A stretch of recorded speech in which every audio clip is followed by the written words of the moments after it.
Okay, cool. We are good to go. We are live. We're recording. Hope you guys are having a great Monday. Uh, Being very brave today by deciding to jump on here and talk to you guys and record this because my throat is still a little scratchy, a little bit of a cough. Obviously, if you're a client of mine, you know I have been having to do like a lot of really short voice message check-ins or do even typing out check-in responses last week because of my voice, which is just crazy when like something like this happens, I realize just how much I use my voice with what I do with my coaching. Like I send voice messages all the time to clients throughout the day. I obviously do their check-in responses, which a lot of times are either voice or a lot of times even like video responses. And then I do obviously these podcast recordings, Facebook lives and things for you guys. And then when my voice gets shot, whether it's a sore throat or a cough, I'm like, man, it's really hard to like do everything because it's a lot to type out. And obviously, like if I'm going live and talking about something to you guys on here, I can type out the information, but can't actually physically go live. So we are going to hopefully be able to get through most of this without coughing at all. But I have like a big list of honestly like really good topics that are going to be coming for future lives, future podcast recordings and things. Which will be really exciting. Sorry, there's a first cough. So I was bouncing around between like what topics I want to talk about today, but I want to do a little bit of a fun one today and talk about 5 fitness takes that I've changed my mind on through my years of coaching. So I've been in my own fitness journey, like religiously studying this kind of stuff since pretty much, I would say seriously since like 2013. I was like researching things on my own, even throughout high school, regarding building muscle and body composition, fat loss. With me being like an overweight kid growing up, I was really interested in that kind of stuff of how to like get myself in better shape, honestly, for like, the good or wrong reasons. But it was really like after my freshman year of college where I really turned things up a notch and I really became just like so interested in this kind of stuff and almost like obsessed about like, okay, how do I improve my body composition? How do I lose body fat? How do I build muscle? How do I gain strength? Just everything regarding this. So it was like 2013. So it's been 10 years of that. And then I've been coaching individuals which is really crazy to kind of say, but for pretty much 6 years in some capacity. I took on my first client, I believe it was 2017. It was a friend from high school. She had just seen like my educational stuff that I was posting online. I wasn't even like trying to like get clients at the time. I was just posting stuff, just like my own journey and trying to help people. And she reached out to me because she was seeing the results that I was putting out for myself. And, also like all the knowledge I was putting out, and she wanted to become a client. So that's how like all of this kind of springboarded from there. And 2017 was when I took on my first one. So all of this has been, 10 years or a little bit more of my own research, constantly like looking things up and experimenting things with my own training and that. And then also, 6 years of actually coaching other individuals. So let's go ahead and dive into number one. Like the number one thing, one of the things, and this is in no particular order. Like the first thing isn't necessarily the best thing, that I mentioned on here, but I have them written on my phone too. So if I look down, that's why. But number one is needing to change workouts or do cardio to lose fat. When I was early on in my fitness journey, like in 2013, I thought that the best way to lose fat was to just add in a bunch of cardio into my routine. Like if I was doing, let's say 4 days a week of lifting, I was like, okay, you know what I'm going to do? I'm going to do 2 workouts a day, and I'm going to do just 4 cardio workouts on top of that, and probably even do cardio on those days that I wasn't lifting. So I was probably doing 4 days of lifting plus 6, maybe 7 days of some kind of cardio. And I thought that was the best way to like lose body fat and lose weight. And I did that. And I actually did like lose a significant amount of weight by doing that, but I also lost a lot of muscle mass, and the weight that I lost wasn't proportionate to the amount of fat that I lost. Like I could tell, like, yes, I was smaller. I, fit in my clothes differently, but like when I took my shirt off, I still didn't have necessarily all the muscle definition or the muscle tone or shape that I wanted. And this is a big misconception that a lot of people have, is that they need to switch up their workouts. Like if they're doing more traditional lifting and resistance training, they're like, okay, I need to start doing high intensity cardio now because I'm going into a fat loss phase. Got to get my heart rate up, burn a bunch of calories that way. I need to do, maybe run, 3 miles multiple times a week to burn extra calories. And that's just not the case. Like it's not the case for a couple of reasons. One big one is that we don't burn like a ton of extra calories from our workouts. Like, yes, we do burn calories from moving around more, but it's not as much as you think. It's almost like, if you had to save money and, you could either, just not go out to dinner. Like, let's say you go out to dinner once a week and, you go out with your family and that bill ends up being, let's say $200 with you, your significant other or partner, and then, your kid, maybe 2 kids, depending on what you order, right? And this isn't even like a really huge fancy restaurant. This is just a regular restaurant with the way prices are now. But $200 a week, right? Being used towards your dinner. And if you add that up, right, that's $800 a month you could be saving if you don't go to that dinner and you eat at home.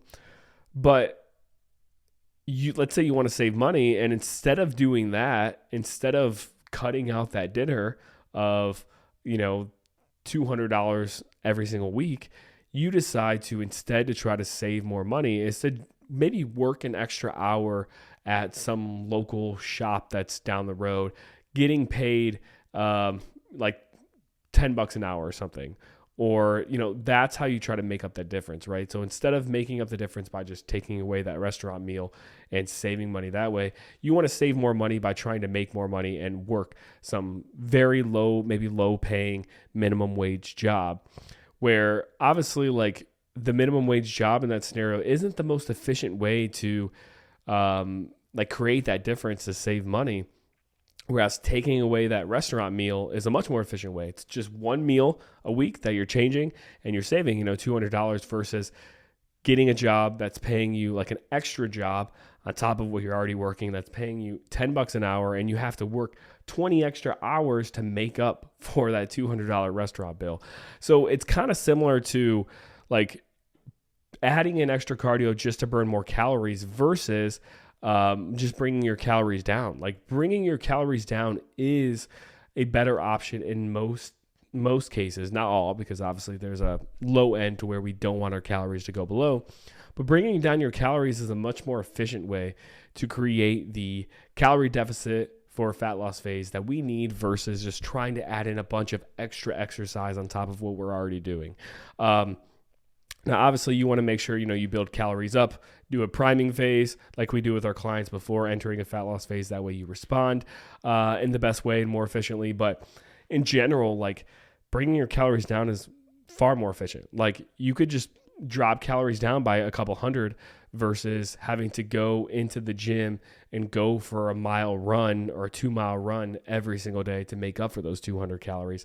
Whereas like bringing calories down by 200 doesn't spend any extra time versus having to do that cardio. Not to mention like the extra stress that it can place on you doing that extra cardio. Plus like if that cardio, the recovery cost of that cardio is getting in the way of you, progressing well in your lifting exercises that you're doing, like that could be another potential downside. So man, I was on a roll without coughing and there we go.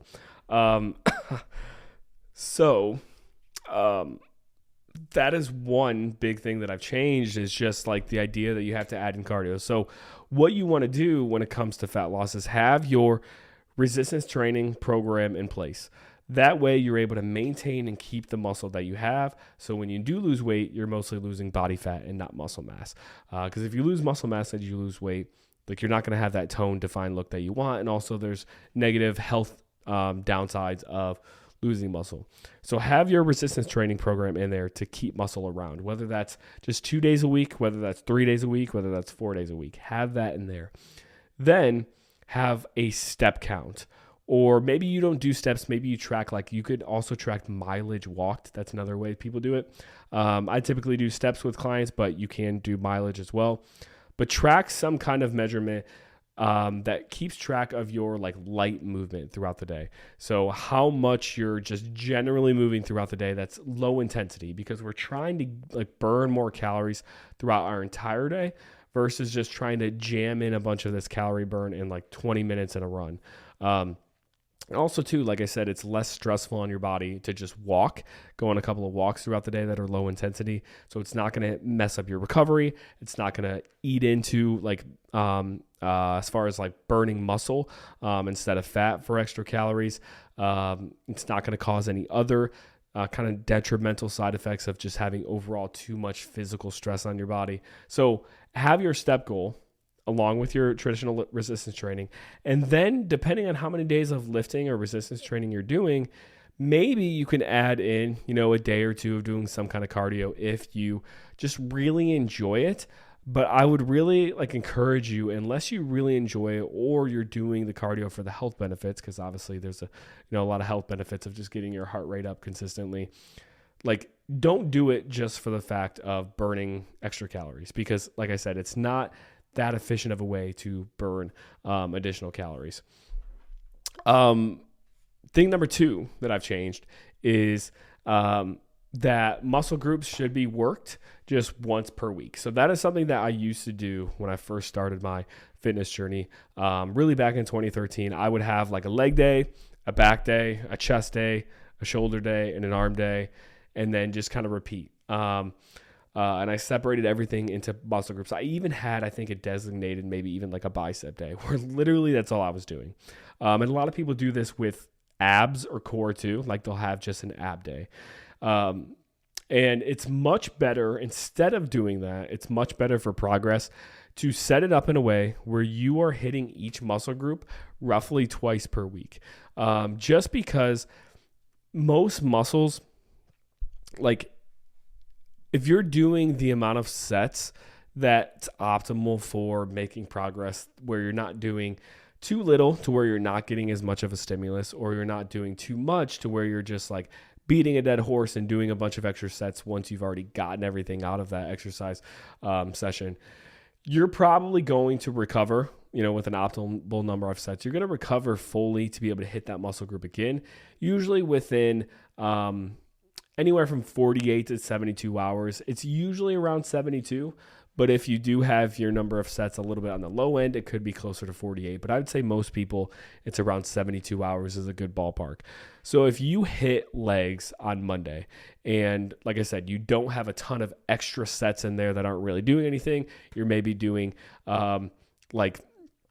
let's say maybe 5 sets of quads, 5 or 6 sets of quads, 5 or 6 sets of hamstrings, maybe a few sets of glutes. And you have it very balanced and not like a ton of what's called junk volume, which is just like a huge number of sets that aren't really doing a whole much after you've already exhausted the muscle for the most part. So if you have a good volume for your lower body day on Monday, you probably will be good to go to hit lower body day or hit those same muscle groups again on roughly Thursday. So if that's the case, right, we're able to get more productive sessions in by doing one session on Monday of lower body or that muscle group, and then hitting the other section of that muscle group on Thursday, versus just having one day a week where we hit that muscle group.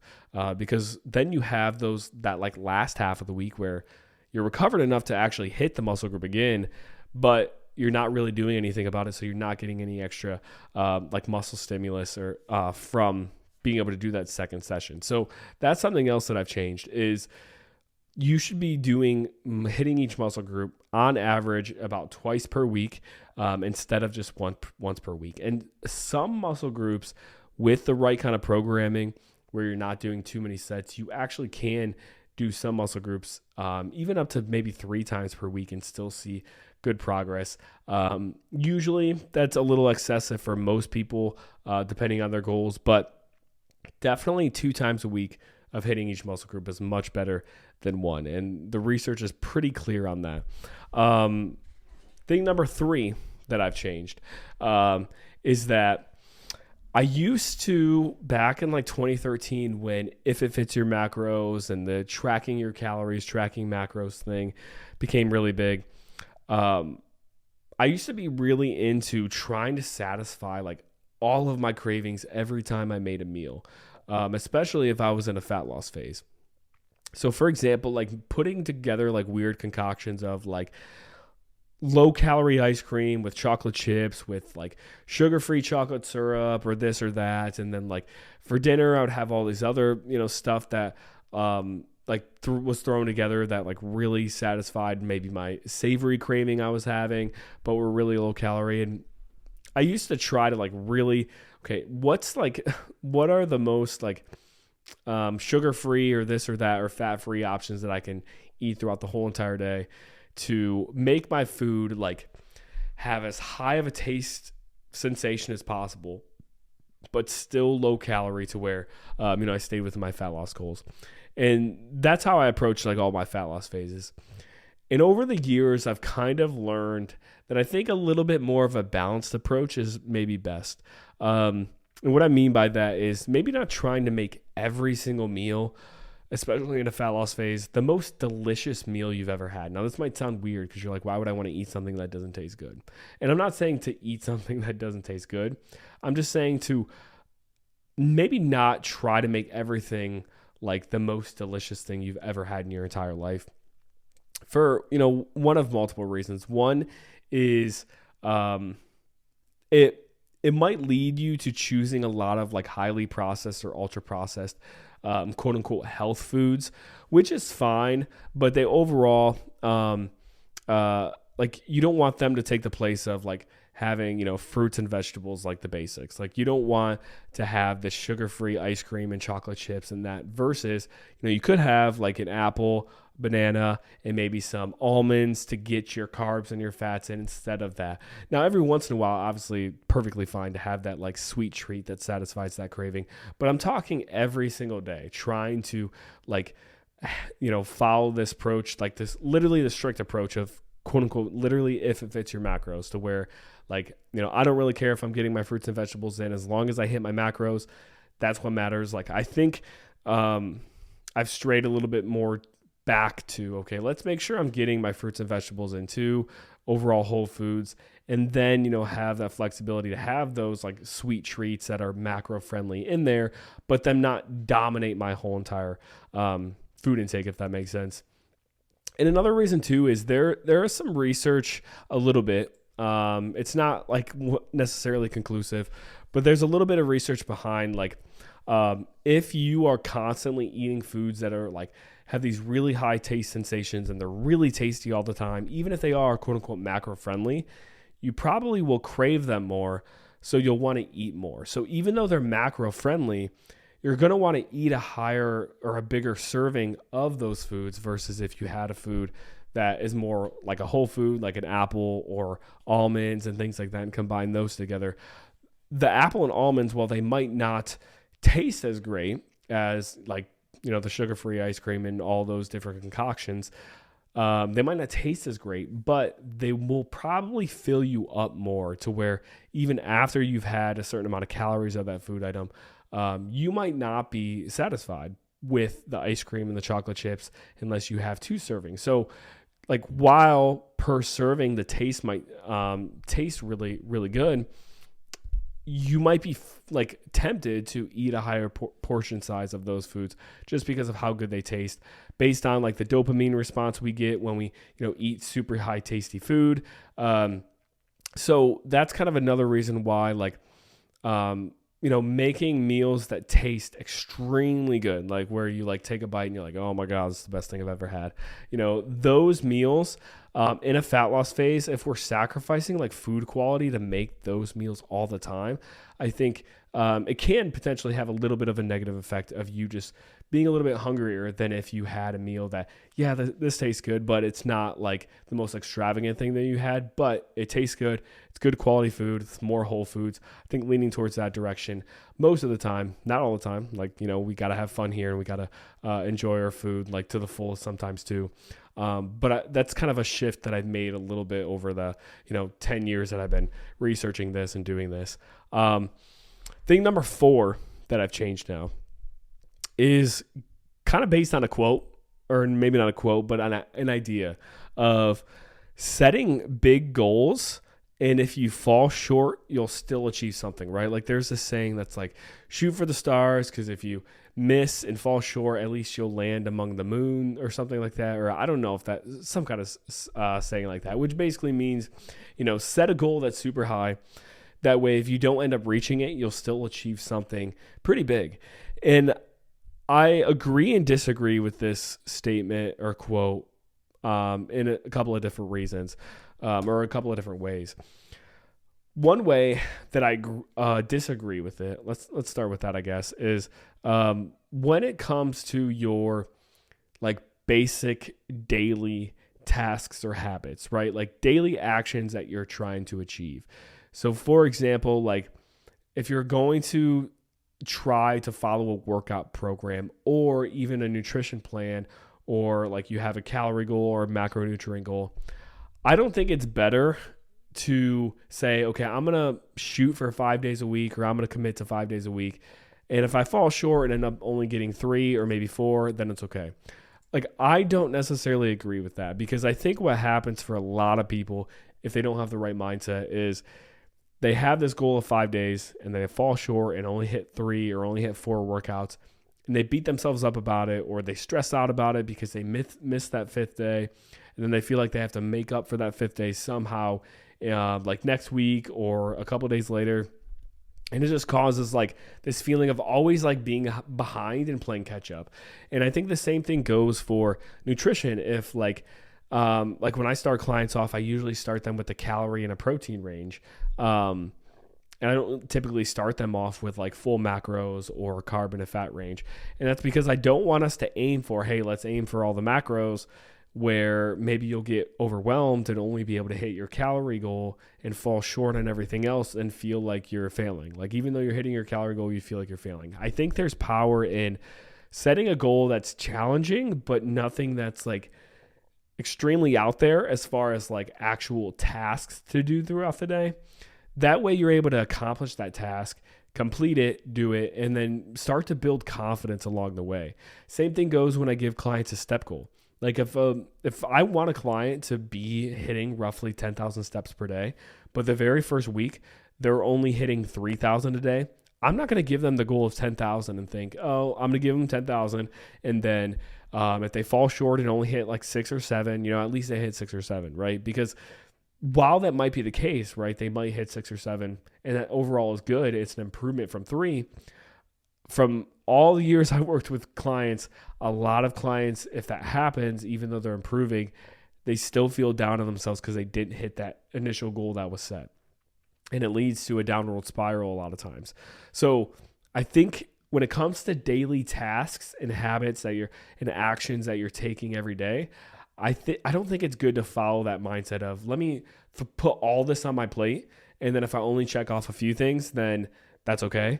I think it's best to just pick a few things, basic things that you can actually do, and then hit those, and then build momentum, and then add to it over time if you feel confident with it. And the way I agree with this statement though or this concept is more overarching, like long-term goals. Like if I have a goal where I want to compete at nationals for a powerlifting meet and compete with some of the best lifters in the country. If I have that for my overarching goal that I'm going to achieve over the next, 5 to 10 years, but maybe I don't quite get there, but I fall a little bit short. Maybe I'm, 50 pounds off from qualifying or something, but I still hit like, this huge squat progression over the next 5 to 10 years, and my deadlift went up by another 100 pounds over the next, 5 to 10 years, and bench increased by that much, like, then I'm falling a little bit short, but I'm still seeing a huge amount of progress. Same thing goes with, like, if I have this, long-term goal of, maybe achieving a certain, number on the scale or a certain amount of pounds down. And let's say over the next, year, I would love to lose 40 pounds, but I end up losing 30 instead. Like, that's still a really good accomplishment. So I think when it's like, when that mindset is framed around hitting a certain like result over a long period of time, I think it can be good. Or another example of this too is like career or business wise. Like if you have a goal to, make a certain amount of money by, 2025, or you have a goal to get this certain promotion by 2025, but maybe you fell like one job position short, but you still moved up, a few spots, or maybe your the amount of money you brought in, your income or whatever, it didn't quite hit that goal, but it still improved, quite a bit. I think that's totally fine. And I think that is a good mindset or mind frame to have around this, is thinking, like I said, long-term results, and having this frame of, okay, this is the long-term result I want to achieve or accomplishment. And if I fall a little bit short, then obviously like that's still really good progress, versus having that mindset regarding like daily tasks and actions. So hopefully that distinction makes sense, but I think it's a really important one. And then number 5, a fifth thing that I changed my mind on is this idea that to be successful with a weight loss or fat loss or fitness journey, we need to find what fits our lifestyle. And this one might ruffle some feathers, or it might be contrary to what you've maybe heard. I think there's been this big push, I don't know, for a long time, of just like, you need to find the workout plan and the nutrition plan that fits your lifestyle and everything, which I think the like general meaning behind it, like it's good, because it, like I kind of mentioned before, it's kind of tied to actually point number 4. It prevents you from trying to do some like crazy workout program that is so unrealistic for you. Like if you're thinking, okay, I'm going to find a workout plan that fits my lifestyle, or a nutrition plan that fits my lifestyle, and my lifestyle doesn't support going to the gym 5 days a week, so I'm going to go 3. I'm going to commit to 3. I think that's great. Or if like your lifestyle doesn't permit you, or doesn't contribute to you like tracking all of your macros and everything, and instead you're going to take a more flexible approach and tracking just calories and protein, like that's great. But I think this idea that like there's a special plan that fits your lifestyle where you don't have to change anything about your current lifestyle to see results, I think that's flawed. And that's kind of where I've changed my mind over a little bit regarding things. Is I don't talk a whole lot about, hey, find something that fits your lifestyle, because I don't want to give the impression off that there's some like magic formula where you don't have to change anything, or where nothing is going to be hard, or nothing's going to be challenging, and you're still going to see the result you want. Because if you have a certain outcome right now that you're living with, like maybe let's say you're overweight, or you're out of shape, or you don't like the body fat level you're at, or you don't like where your health is at, and you've lived a certain lifestyle to get to this point, if you don't change anything about that lifestyle that you're currently living, then you're not going to get a different result as far as your body composition, your body fat level, your health, all of that. Like if nothing changes, then nothing changes, right? It's as simple as that. If nothing changes in your lifestyle, then nothing is going to change in terms of the result, the physical result that you have from that lifestyle. So that's kind of the fifth thing, is that you need to make some kind of change. And that change should be probably starting off something small. Like, don't get me wrong, I'm not saying that you need to drastically overhaul your life, because you absolutely shouldn't. And I hope, a lot of my clients that I work with feel that same way, that like I never push them to drastically overhaul their whole entire life. Like we try to start as small as possible, but there is still some kind of change. Like If you've never pulled out MyFitnessPal and you start to pull out MyFitnessPal and track your food, like that's a change. If you don't go to the gym at all right now and you get a Planet Fitness membership and you start going, that's a change. If you maybe only go once a week and it's very sporadic off and on and you're very inconsistent, but you start going 3 days a week and going consistently, that's a change. So like, and with that change, whenever we change our actions and behaviors, our lifestyle has to change. Like if you are living a lifestyle where you're drinking every day, partying every day, not being conscious of your food choices every day, not going to the gym at all, not going on walks, not living a healthy lifestyle at all, but you start to then change these behaviors to live a healthy lifestyle because you want to lose body fat, like your lifestyle is changing, right? And it has to change. So you'll never 100% find something that 100% fits your lifestyle, but what you'll do is you'll change your lifestyle around what feels doable to you, but also that actually gets you the result you want. And it's those small changes to that lifestyle that you do make that yield like the long-term results that you get. So, those are my 5 things that I've changed my mind on. I could probably make a list a lot longer than this too.